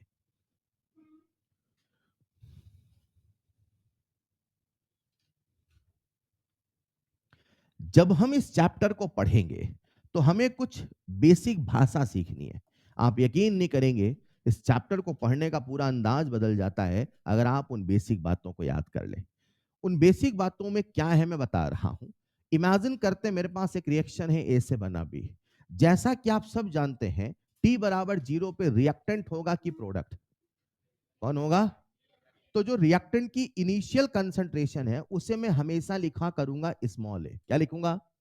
या तो कभी स्मॉल ए लिखूंगा या तो कभी ए नॉट लिखूंगा। बोलो, या तो कभी ए नॉट का मतलब है initial concentration of reactant. Initial. तो अगर कोई मुझसे कहे ए नॉट क्या है तो कहूंगा मैं इनिशियल कंसंट्रेशन ऑफ रिएक्टेंट। बोलो डन। जैसे जैसे समय बीतेगा, जैसे जैसे, बताओ रिएक्टेंट घटेगा कि बढ़ेगा? तो ए में से कुछ चला, ए माइनस एक्स कह दूं चल, बोलो ना। और यहां एक्स बन के 1 है तो 1x बनेगा, 2 है तो, 3 है तो, 4 है तो, हो ही नहीं सकता। हमारा सिलेबस केवल सिंगल रिएक्टेंट का है। अरे बोलो ना। यहां 2 हो सकता है, यहां 3 हो सकता है, ये चलेगा। लेकिन यहां होने वाला ए में से कितना गया, कितना आया? यहां 2 होता तो, 3 होता तो चलेगा। कितना लेके चले थे बेटा? बेटा कितना लेके चले थे? पढ़ो ना, मन लगाओ ना यार। डॉक्टर बनने आया हूं, बन के जाऊंगा, घर वालों को बताऊंगा, मोहल्ले में बताऊंगा। कितना लेके चले थे, कितना चला गया? ये चला नहीं गया, इसको बोलोगे खत्म हुआ। क्या बोलोगे? कितना खत्म? एक्स। कितना खत्म? पहले भाषा सीखनी। तो हमारा जो एक्स होगा इसका मतलब होगा कंज्यूम्ड अमाउंट। क्या मतलब होगा? बोलो डन। एक लाइन बोलता हूं, जितना खत्म होगा उतना ही बनेगा। जितना खत्म होगा, ट्रू और फॉल्स, ट्रू और फॉल्स, जितना खत्म होगा उतना ही बनेगा। अरे लाला 2 होता तो दुगना बनता, 3 होता तो, भाई तो जितना खत्म होगा उतना ही कहां से बनेगा? वो तो स्टोइकोमेट्री डिसाइड करेगा। बोलो ना यार। एक्स का मतलब बना हुआ है कि खत्म हुआ, चलेगा। कितना लेके चले थे, कितना खत्म हुआ? मान लो 100 रुपए लेके चले थे, 10 रुपए खत्म हो गया, तो कितना बचा? 90 ए है कि एक्स है कि ए माइनस एक्स? और ए माइनस एक्स को हम लोग बोलेंगे 80। क्या बोलेंगे? क्या बोलेंगे? तो कभी आएगा ए नॉट, कभी आएगा एक्स, कभी आएगा 80। 80 बोले तो ए माइनस एक्स, इसका मतलब फाइनल कंसंट्रेशन नहीं बोलोगे, इसका मतलब बोलोगे रिमेनिंग। और मेरी लोकल भाषा में ऐसे बोलोगे, ए नॉट का मतलब लिया हुआ, ए नॉट का मतलब, एक्स का मतलब खत्म हुआ, एक्स का मतलब, और 80 का मतलब बचा हुआ। ए नॉट का मतलब, एक्स का मतलब, 80 का मतलब, बोल पाओगे? कितना लेके चले थे, लिया हुआ, कभी बोलोगे ए तो कभी खत्म हुआ, बच गया। डन। लिखो बेसिक पॉइंट नंबर 2। ये रिएक्शन लिख लो, फिर 3 शब्द नेक्स्ट स्लाइड में। ए नॉट, एक्स और 80। तो इस पूरे चैप्टर में जब आप इन शब्दों को बोलेंगे तो सोचना समझना थोड़ा आसान हो जाएगा। इनिशियल फाइनल जैसे शब्द मत बोलना, वरना हमेशा कंफ्यूज रहोगे।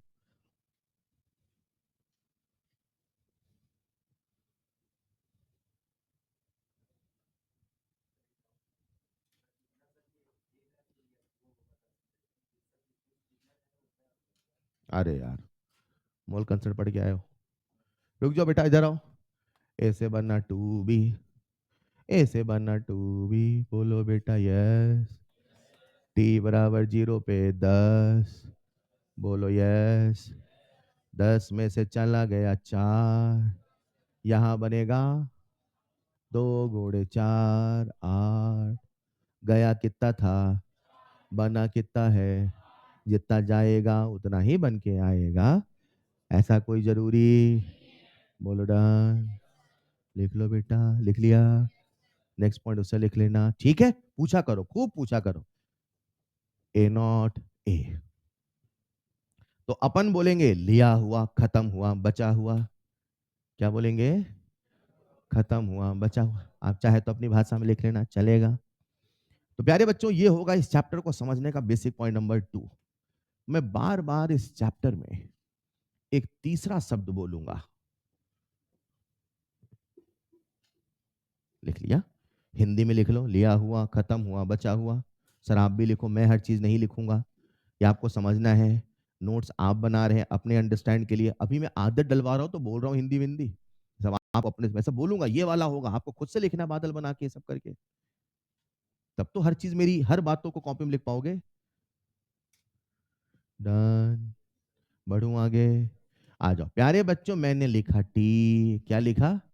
टी का मतलब क्या है? टी का मतलब, और इस वाले टी का मतलब? हाँ गुड, ये तो पता चला है ना। इसका मतलब, ये छोटा टी की बड़ा टी? बोलो बेटा। इसका क्या मतलब है? और नीचे लिख दो एक्स, क्या लिख दूं? आप इसे ऐसा बोलोगे, वो समय बताओ, बोलो, जब रिएक्टेंट का एक्स हिस्सा खत्म हुआ। वो पूरा, जब रिएक्टेंट का, पढ़ के बताओ, वो समय। अच्छा चेक कर लूं। मैंने आपके सामने लिखा टी हाफ। क्या लिखा? बोलो कैसे बोलोगे? वो समय बताओ जब रिएक्टेंट का आधा हिस्सा। डन। मैंने लिखा T3/4, पढ़ के बताओ।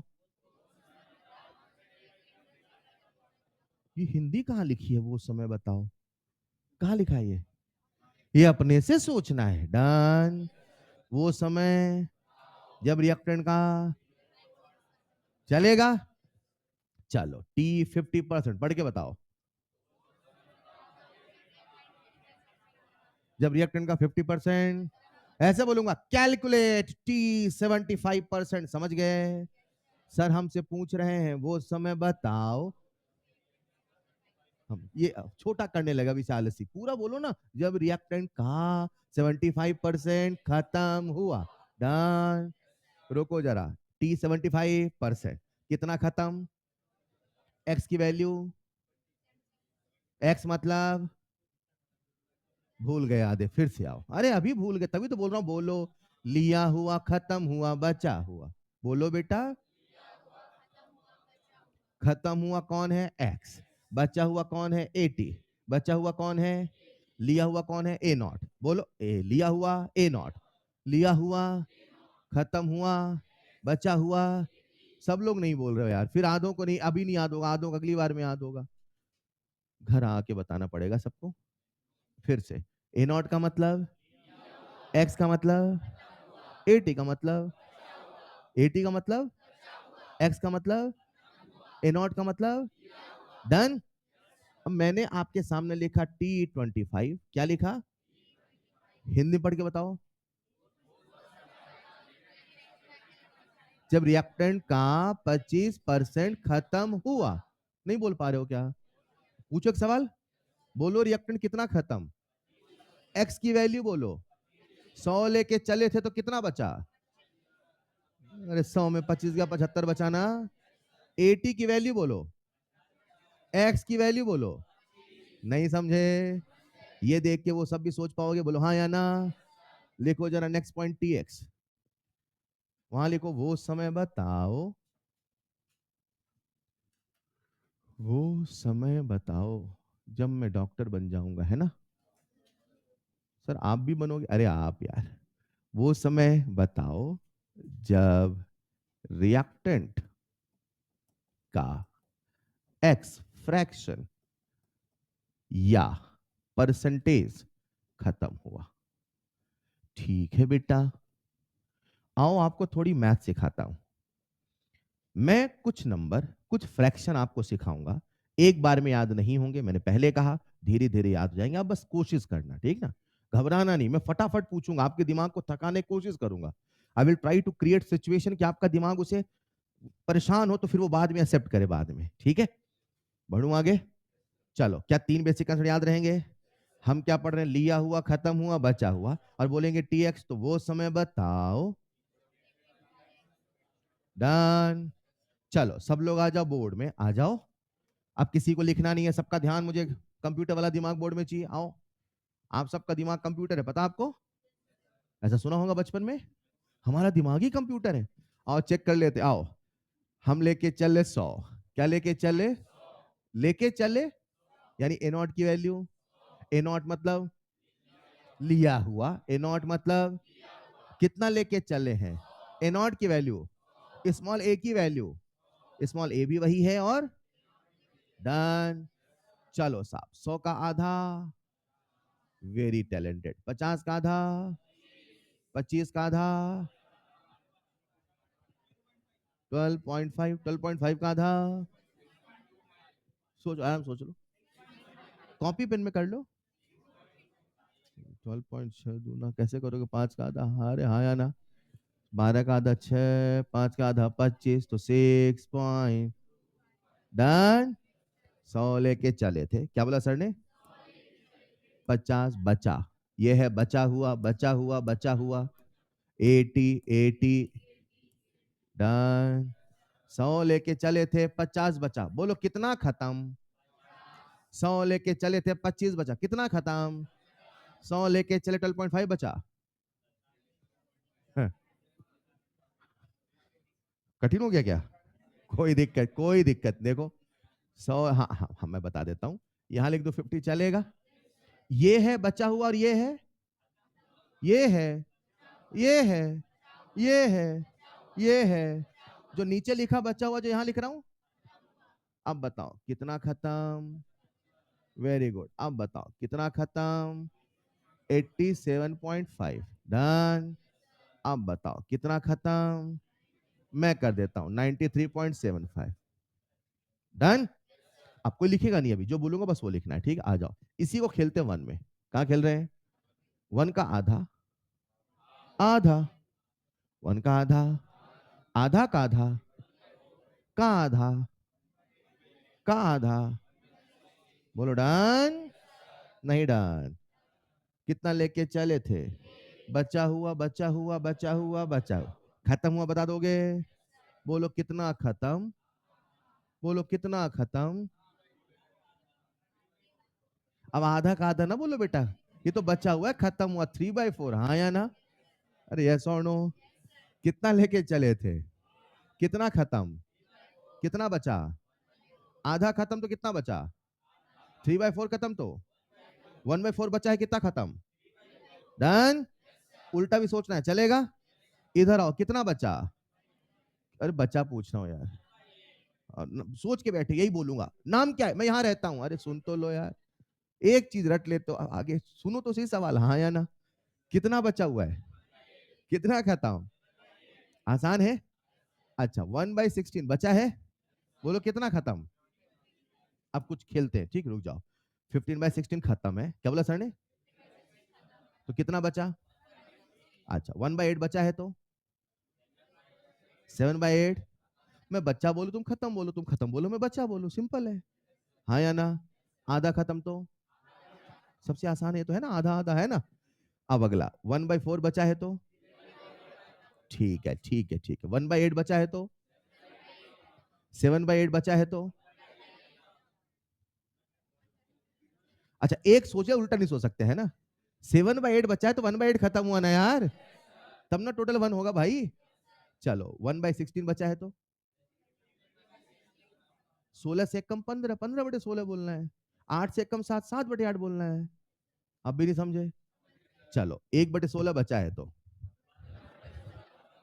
15/16 बचा है, तो यहां तक कंफर्म, कंफर्टेबल? अगला 25% बचा है, 75 डन है। 6.25 बचा है, पहले बोलो 4 बार 93.75, 93.75, 90, 93 पॉइंट, ठीक है। एक बार 87.5 बोलो, बस बस एक ही बार, है ना? 12.5 बचा है, तो चलेगा? इन दोनों में कोई रिलेशन समझ में आ रहा है? 50 मतलब आधा, क्या बोला सर ने? 50 मतलब आधा, 50 मतलब आधा, 25 मतलब 1/4, 75 मतलब, अच्छा अभी दोनों को जोड़ना भी है क्या? अरे हाँ या ना? आधा मतलब 50। अच्छा एक मिनट, एक बच्चे के 100 में से आए 40 नंबर, कम है सॉरी, 100 में से 80 नंबर मान लो, बोलो कितने परसेंट आए? जो 100 में नंबर है वही परसेंट है, जो 100 में नंबर है वही।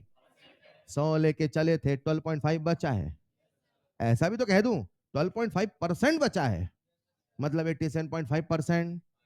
बोलो भाई, क्या ये जो आपके सामने परसेंट है, यहाँ पे वही फ्रैक्शन है? आधा का मतलब कितना परसेंट? 3/4 का मतलब कितना परसेंट? हाँ, तो सोचो 1/4 का मतलब क्या बात है। 7/8 का मतलब 87.5। 1/8 का मतलब 12.5।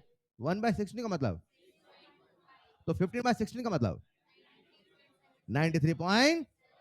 अब आ जाओ बोर्ड में, इसके बाद लिखेंगे, पहले समझेंगे आखिरी बार। आ जाओ आ जाओ आगे। हम लेके चले थे ए नॉट, क्या लेके चले थे? एक प्रैक्टिस और कर लेते हैं, ठीक है? एक बार 100 लिखा, एक बार 1, अब एक बार ए नॉट लिख रहा हूं, ठीक? ए नॉट का आधा आधा आधा आधा 1/2 1/4 1/8 1/16 डन। क्लियर है? पहले फ्रैक्शन बता दो कितना खत्म। ये खत्म है कि बचा है? ये जो लिखा, ये यहां जो लिख रहा हूं, ये कितना बचा, कितना खत्म, कितना बचा? बोलो ना यार। ए नॉट भाई चलेगा? कितना खत्म? बेहतरीन। कितना बचा? कितना खत्म?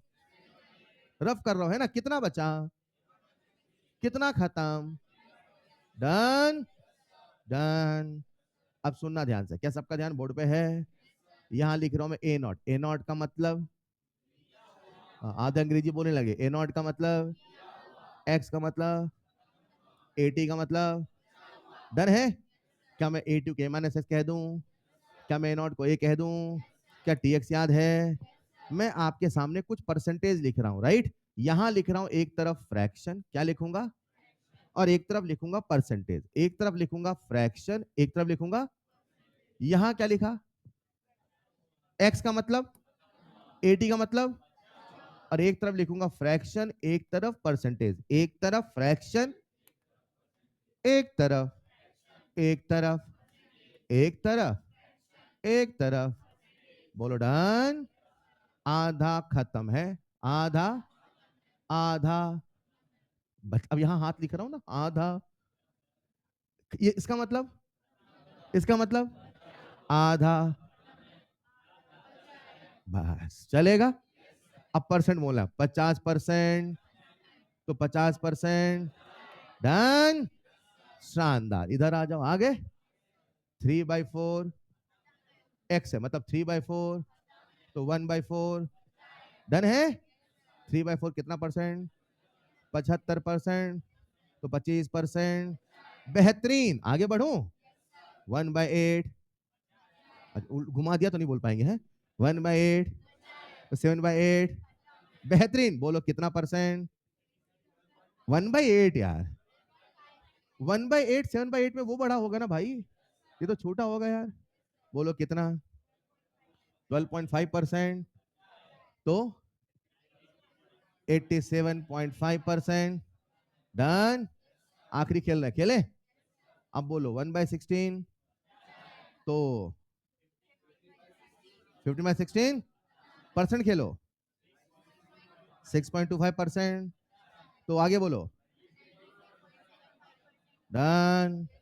आपको बस एक ही चीज याद करनी, देखा जाए तो बाकी सब तो पहले से याद है। नहीं याद है क्या? दिखाता हूं। बचपन से याद है, आधा मतलब 50%। अरे हाँ या ना? ये तो आपको बचपन से याद था।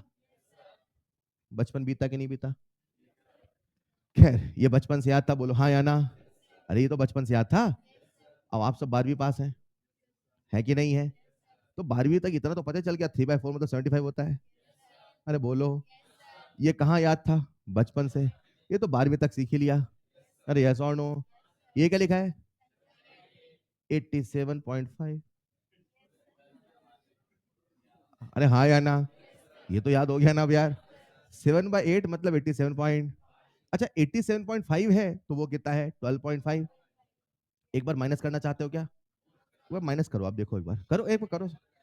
कर तो लो। 100 माइनस 87 पॉइंट कर लो, कभी नहीं भूलोगे, कर लो एक बार।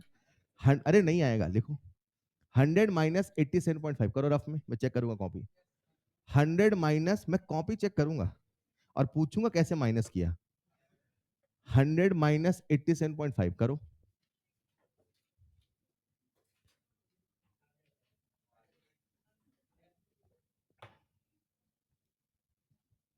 100 माइनस, जबरदस्ती आंसर लिख दिया। वो ऐसे माइनस करो, कैरी वैरी लेके उधार उधार लेके करते थे ना। हाँ कैसे किया? 10 में 5 गए। हाँ ठीक है, हाँ ये मुझे देखना है। कर लिया क्या? पक्का? नहीं किया ना? कर लिया? 10 में 5 गए तो? अच्छा, अब सुनो एक बार 100 माइनस 6.25 करो। करो। सॉरी 100 माइनस 6.75 करो। 100 माइनस 6.75 करो। आ गया? कितना है बच्चे? 93.75। कितनों का? 93.75 कितनों का आया? आया 93.75। ये वो है जो फंस गए। अरे मैं 6.75 बोल रहा था भाई। खैर, कहानी का निष्कर्ष सही है, फ्रैक्शन हमें याद करने पड़ेंगे। अब खेलते थोड़ा सा। आधा मतलब, अब मैं बोलूंगा फ्रैक्शन, आप बोलोगे परसेंट। मैं बोलूंगा, आप बोलोगे। और फिर अगले गेम में मैं जो बोलूंगा आप उल्टा बोलोगे। मैं परसेंट ऑफ फ्रैक्शन, मैं फ्रैक्शन तो आप। 2 मिनट का एक्सरसाइज करते हैं, करें?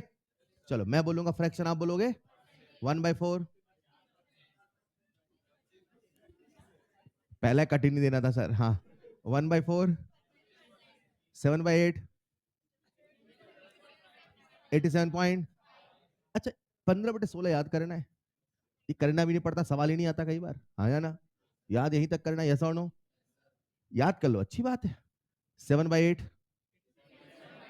1/8, 1/8, 1/8, 1/16, 1/16। चलेगा? 15/16, हाफ, हाफ। अब बताओ, हाँ। 1/4, 3/4, 3/4, 3/4। Game one. अब गेम टू, मैं जो बोलूं आप उल्टा बोलोगे, ठीक? मैं फ्रैक्शन ऑफ परसेंटेज, मैं percent of fraction. Done. 1/4, 87.5%, 87.5%, 87.5%। Done. 12.5%, 12.5%। कोशिश करो, कोशिश करो। 12.5।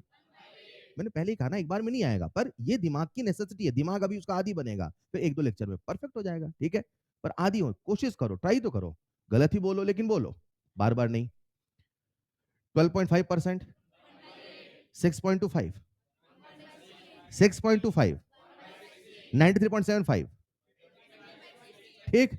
अब गेम थ्री में चल रहे हैं। अब मैं रिएक्शन बोलूंगा, बचा हुआ आप खत्म हुआ बताओगे। मैं बोलूंगा सवाल, ठीक है? चलेगा? एक रिएक्शन है, एक, उसमें रिएक्टेंट 25% बचा है।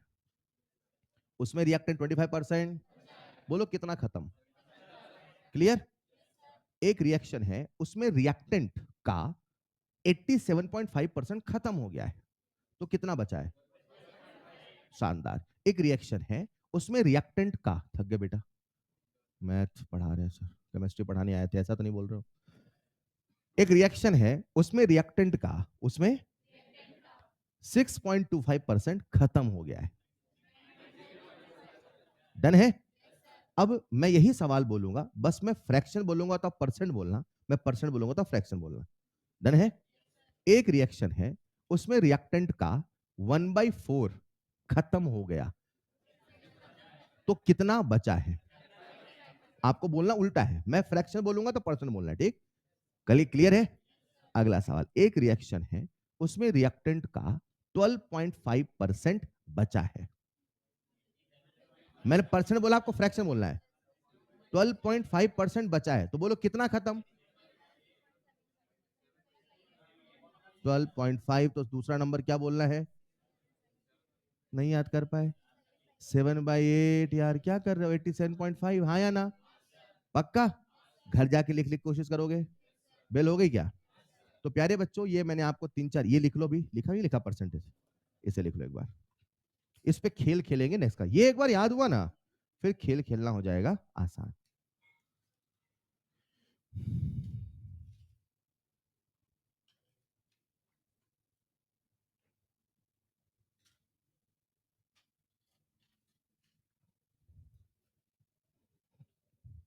तो अब हम एक एक करके एक एक ऑर्डर को पढ़ेंगे।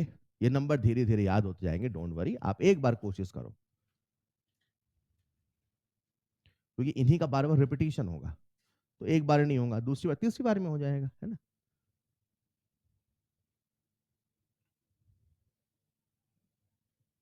पढ़ाई शुरू कर दी ना, खूब पढ़ाई करो, है ना, मेहनत करिए, समस्या है तो पूछिए, डिस्कस करिए, भागिए नहीं, है ना, कंफर्ट जोन में मत जाइए, आसान रास्ता मत ढूंढिए।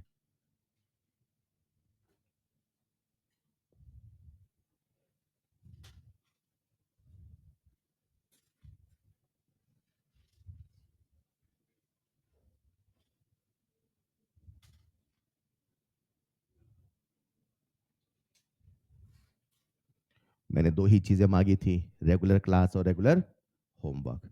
इन दोनों में अगर आपने कॉम्प्रोमाइज किया तो मजा नहीं आएगा। केवल क्लास से भी नहीं चलेगा, होमवर्क भी चाहिए, ठीक है। प्लीज प्लीज प्लीज ऑफलाइन ही आइए, ऑफलाइन विल क्रिएट मिरेकल। रातों रात चमत्कार नहीं होगा, लेकिन लगे रहोगे तो पक्का होगा। इट डजेंट मैटर आप कहाँ थे, आपने कितना पढ़ा था, कोई फर्क नहीं पड़ता। 1 year is sufficient to crack this exam with proper guidance. 1 साल भी नहीं है, 7-8 महीने हैं, पर्याप्त होता है इस एग्जाम को क्रैक करने के लिए। हाँ, सही मार्गदर्शन अगर मिलता रहे तो। दैट्स ऑल फॉर टुडे, मिलते हैं नेक्स्ट क्लास में। Thank you so much.